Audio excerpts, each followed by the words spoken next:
What's going on? So Alec Baldwin was charged with involuntary manslaughter. Finally, right? I mean, come on. The guy pointed a loaded gun at somebody and he pulled the trigger. And we know that he thought it was a dummy round. They were on a movie set. There was absolutely no reason for there to be a live round in the gun. Those people got charged too. But it doesn't matter. You never hold a firearm and point it at somebody and pull the trigger. That's just common practice. That's common sense. You don't point a firearm, especially if you didn't just check it yourself and make sure. But even if you did, you don't know what's jammed in the barrel. So you never point a firearm at somebody and pull the trigger.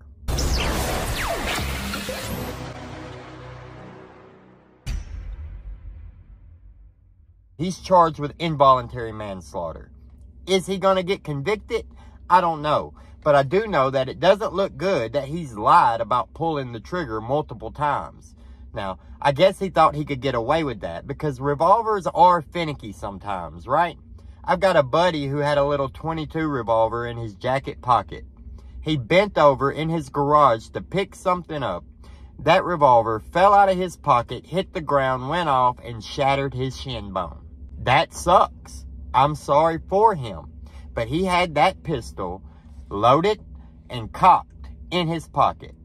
I don't feel there's any reason to carry a revolver cocked in the first place. Half-cocked is a safety. So what Alec Baldwin said he did was that he pulled the hammer back just a little bit, apparently before it got to half-cock or it would have locked in place. And then when he let it go, it fired the round. Now, there's been plenty of other YouTubers, big gun YouTubers, go out and prove that that's not possible.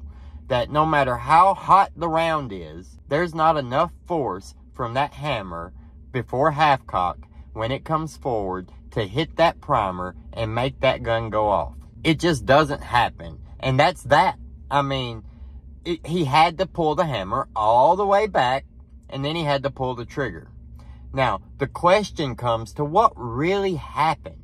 Because I don't think that Alec Baldwin was trying to shoot his director on sight. That doesn't even make sense. I mean, it's possible, I guess, but it really wouldn't add up. Why would he do it? Why would he get his hands dirty and do it when he's got enough money that if he wanted something like that done, he would hire somebody? I'm not saying you should. Don't get me wrong. I'm not saying he would. None of that. I'm just saying that it doesn't make sense that he would be like, oh yeah, let me put a hot round in this pistol, and then when I go over here playing with it and we're trying to get the shot after a while, I'm just gonna murder my director because, you know, she did something I didn't like. She gave me my coffee too cold yesterday. Some crap like that, right? That doesn't make sense. But what does make sense is he was completely negligent, and that's what he's been charged with. Manslaughter is the unintentional cause of someone's death, right? Like you were negligent in some way. And then involuntary manslaughter, pretty much the same thing. Like you didn't mean to do this, but you did this and it resulted in somebody's death. Involuntary manslaughter consists of manslaughter committed in the commission of an unlawful act not amounting to a felony, or in the commission of a lawful act that might produce death in an unlawful manner or without due caution and circumspection. Now, it's that last part that we're talking about, without due caution and circumspection. So now you're charged with involuntary manslaughter. I feel like they've got him dead to rights because he held a gun, which we all know you don't point at other people, period, but you definitely don't point it at somebody, draw the hammer back, and then pull the trigger. That's common sense. Everybody knows that's common sense. Then, his lies. The lies about it is what bothers everybody the most. If he would have said, yeah, I thought it was a blank round. It was supposed to be a blank round. I was aiming at the camera. I wasn't aiming at her. I'm not a skilled shooter. I pulled the hammer back. I pointed the pistol toward the camera. I pulled the trigger and the gun went off and she fell down and she was shot. And I didn't know that there was a hot round. There's no reason for there to be a hot round. Whoever loaded the gun needs to be investigated. If that would have been his initial statement, then yeah, a lot more people would have his back. But when you go and you tell a verifiable lie, because this is not just some rare gun that nobody can get. Everybody has reproductions of this gun. It's pretty cheap, like $200 to get a reproduction of that gun. So we can all go out and see for ourselves that the pistol will not fire if it doesn't get all the way back to half cock. If it does get to half cock, it's on safety. And the only way to fire the pistol is either if you're holding the trigger and you pull the hammer back past half cock and let it go, or if you cock back all the way and pull the trigger. That's it. That's it.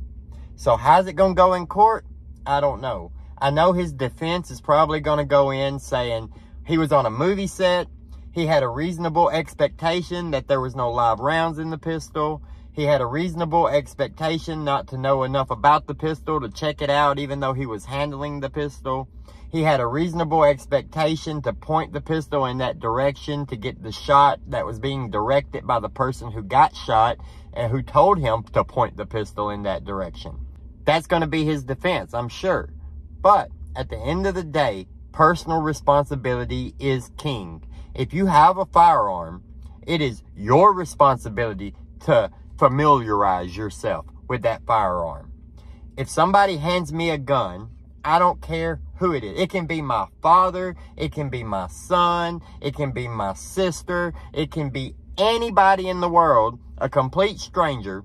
When they hand me that pistol, the first thing I'm going to do, if it's a revolver, I'm going to pop out the cylinder, look down the barrel, look in the cylinder, and see what's in it. Or if it's got a magazine, I'm going to drop the magazine, pull the slide back, look down the barrel to see if anything's in it. That's just a force of habit from the Army. Every time in the Army, they hand you a rifle, they hand you a pistol, you clear it. That's that. You don't do anything until you clear it. In basic training, we all ran around with our little M4s. And we knew there was no hot loads in those M4s because we didn't have access to hot loads.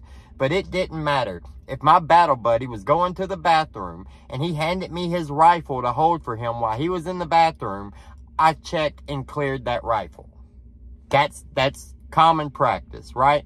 Most gun guys know this. Most gun guys do this. Of course, you're going to have some people who don't listen, don't care. Those are the people like Alec who are going to end up being charged for involuntary manslaughter when they accidentally shoot somebody, if they're lucky enough to get involuntary manslaughter like he did. I feel bad for the guy. I know he probably didn't mean to do it, but personal responsibility is king. Let me know what you think down in the comments below. Like the video, subscribe to the channel, hit that notification bell so you get notified anytime I post. Hope everybody has a great day, and we'll see you later.